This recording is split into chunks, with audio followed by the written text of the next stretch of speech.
It is normal. In fact, it is natural to be nervous before a conversation.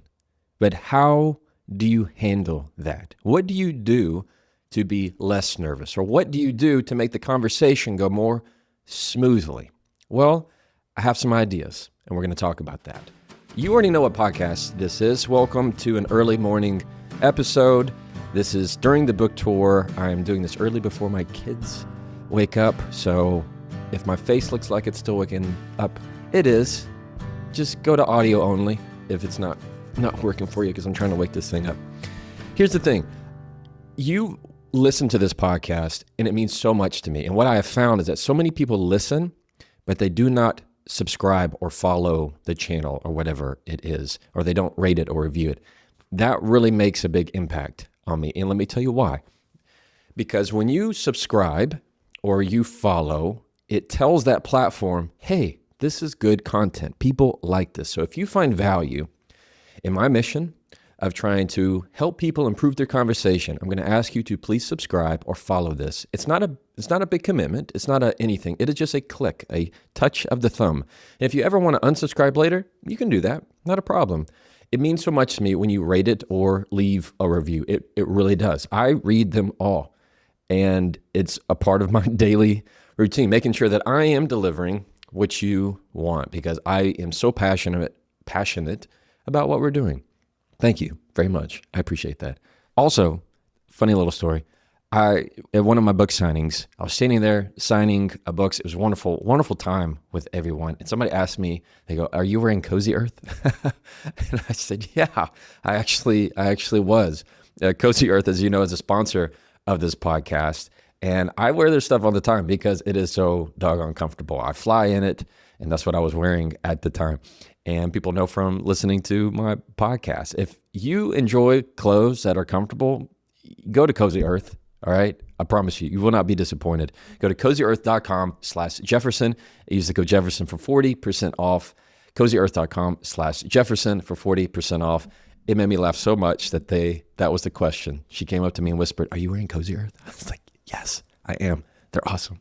I have a membership that I run, an online membership that I started about 2 months ago, but I haven't been blasting it out and letting people know because I just want it to grow organically. And it has been so much fun. It's been so much fun. And I had a question in it yesterday. See, every month I do 2 coaching calls and a masterclass with this group. And if you ever want to be part of it, you'll find the links there in the show notes to be part of the membership. And I'd love to have you. Or the newsletter. I give a lot of the tools right to your inbox weekly. You can find all those tools and links down in the show notes. The question in the membership was, how do you handle conversations when you're nervous before them? It's totally part of our fight or flight, of what do you do when you're nervous?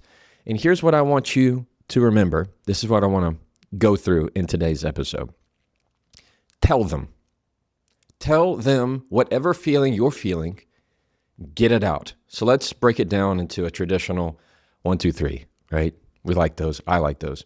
Number 1, whatever you are feeling, whether it's nervousness, whether it is anxiety or frustration, tell them. Listen to me. Tell them that. What happens when we try to keep our emotions in, whether it's defensiveness, frustration, anger, resentment, nervousness, when you try to keep all your cards close, like you don't want to show them what they are, what you might have heard the term keeping your cards close to the vest or to the chest. It's a term of I'm wanting to hide something and not give them to you. I want you to download this into your brain right now. The more often you keep your cards close and you do not show them, the more frustrated you're going to be, and the more contempt you're going to have for other people, and the more of a victim mindset you're going to have of that they should understand me. They should already know. I shouldn't have to show them my cards. That is a recipe for poor communication. That is a recipe for a poor relationship. Get in the habit of telling people how you're feeling in the moment. When you can say, okay, this is how I'm feeling. Here's this card. Here's this card. Here's this card.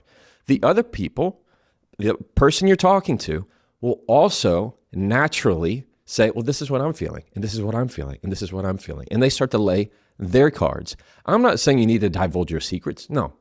I'm not saying you need to just be a complete waterfall of information. No. In fact, if you know that you follow my content, that I suggest don't be a waterfall of information, you be a well. Something to where if how you're feeling, you share it one at a time. One at a time. So what does that sound like? Me making sure that I'm sharing my cards. I teach that if you claim it out loud, you control it. And I say that because it's true. We talked about this in the membership, and I love talking about it now, and I'm going to have a story for you in a second. This is what it sounds like. When you say, I can tell, I can tell. That means when you go into this nervous conversation, I want you to think in your mind, this will be helpful. Think in your mind right now. Maybe you're walking on a treadmill, you're driving, wherever you are. Think in your mind of a time you've been nervous before a conversation. Heck, I'm guessing maybe, just maybe, you're listening to this because you're feeling nervous about a conversation coming up right now. And if that's true, this is what I want you to do. As soon as you sit down for this conversation, or maybe it's on a phone call, or maybe it's a text. I prefer it not be, but if it's a phone call or a meeting someone, begin with this phrase. I want you to say, I can tell blank. I can tell I'm feeling blank. It's what it sounds like even more. I can tell I'm nervous talking about this. I can tell I'm feeling upset. I can tell I'm feeling anxious. I can tell I'm feeling unsteady. I can tell I'm feeling distant. You see how you're saying what you're feeling rather than acting upon what you're feeling. And that gives you the power to control it. It does two things. One, it gives you the power to control it, meaning you get it out and the other person knows about it. You're showing that card. They're going to show their card. And you feel like you have a little bit more control over the conversation because you said it. There's a difference between me saying, let's say I'm feeling defensive about a situation, and all of a sudden I just go, that's not true. That's not what I mean. Well, but wait, you think that, and I start getting defensive, that's me acting on it. True power says, I can tell I'm getting defensive.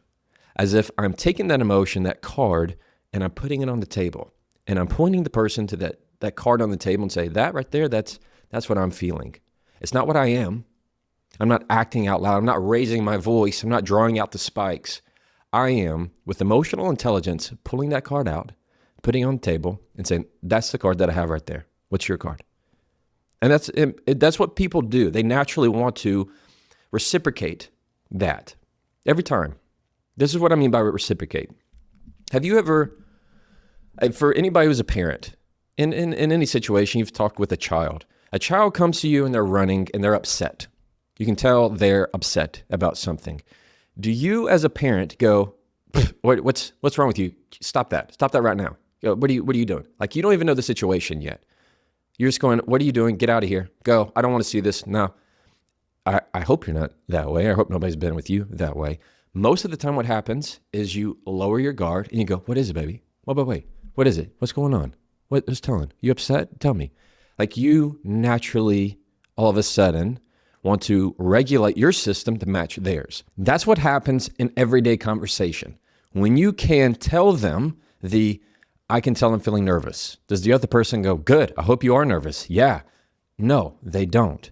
The natural reaction is, no, it's okay to be nervous. What's going on? What happens? What do you have? It's okay. See, they naturally regulate their system. They will mirror how you're feeling. There is a attorney that I know, and I know it's not a strategy, but it's brilliant and it works, and I've seen it. He is not an attorney he's not very tall. He's a smaller guy. And when he gets in front of people, he gets extremely nervous. Yet it makes him incredibly effective in the courtroom. When he goes in, and I've seen it where somebody else he's against is big, grandiose, taking up lots of space. He takes up very small space. When he goes up for an opening argument, this is what he says first. He kind of almost shakes in his voice, which of course you know this happens to a lot of people.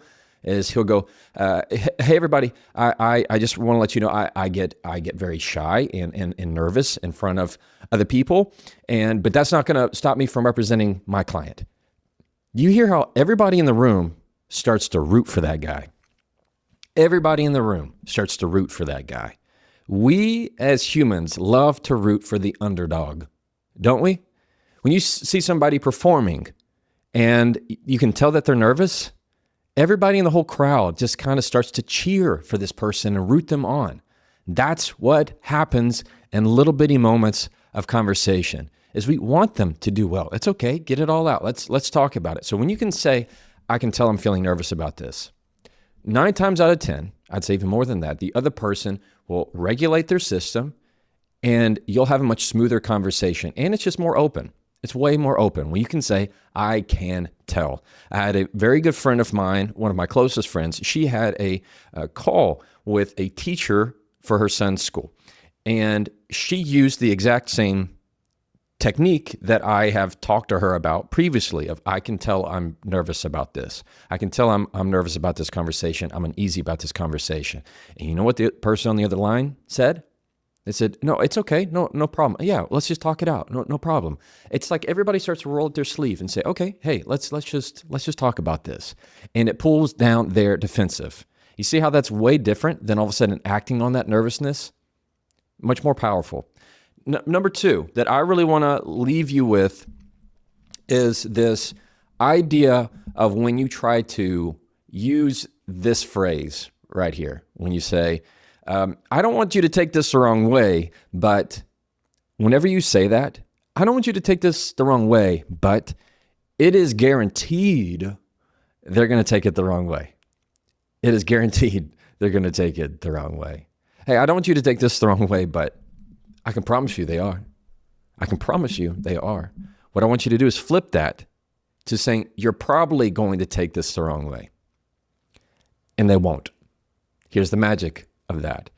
When you try to come out of the gate with information that you're nervous about and you're afraid they're going to react strongly to, there's this feeling that we have to say, hey, I don't want you to be offended by this. I don't want you to take this the wrong way. I don't want you to think I'm being rude, but, you use that word but just has a way of deleting everything you said before. Like, I love you, but I can't do this. Like, it just erases everything.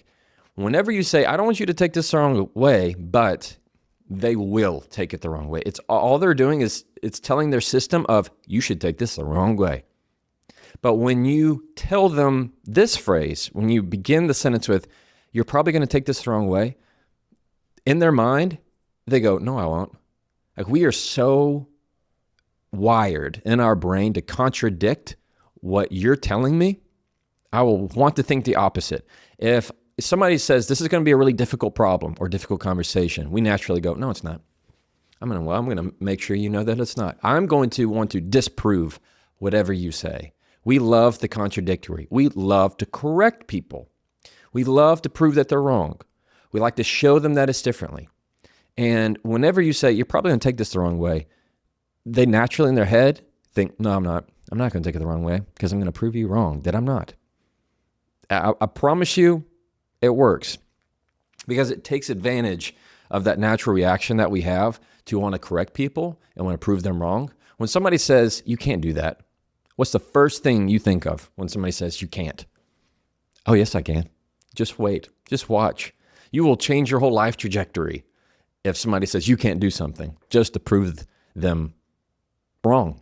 Prove to them that you can. And sometimes it's yourself. I did this to prove myself that I can do this. It's funny how defiant we are. And when you can use what we have naturally to your advantage and leverage in the conversation, not in a bad way, but just knowing that's how you can better set yourself up. Instead of this, hey, I don't want you to be offended by this. It's guaranteed they're going to be offended by this. But when you say, you're probably going to take this offensively, or I know this is going to offend you, they won't. They won't. They will find another way in their mind of going, no, I'm going to disprove it to you and find that it's not. Cool? So that's another little technique that I really like. Number 3, what I want to have the takeaway for any time you're having conversations where you're nervous about them is because you are not breathing enough. I know I talk about breath and communication because it is part of communication. It is not separate from it. It is all expression and air that comes out of your lungs and out of your mouth. That is part of communication. Make no doubt about it. It is part of communication. Pauses, breath, it may be the absence of words. It is not the absence of communication. You know this when somebody goes, makes just a big exasperated sigh. What does that cue into you? Exasperation, frustration. Somebody just lets out a breath, rolls their eyes. That is all part of communication. Whenever you're feeling nervous, it's a good thing. I want to make sure I tell you this. Nervousness is a good thing because it means that you care. It means that you care. Often it's the feeling of, I want to make sure that they still like me. That means you're going to lead that conversation with, I'm nervous about telling you this. I'm afraid that you're not going to like me at the end of this conversation. You see how, I know it's vulnerable, but it is incredibly powerful because the person even makes sure that they say, no, we can continue to talk this out.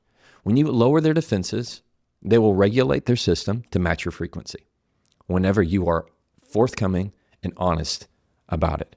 Using your breath is a way to make sure that you take those feelings of nervousness and release those into your body and remind yourself, I'm saying this kind of stuff because I care. That's why. And even when you lead with that, it is as simple as that. I'm telling you this because I care.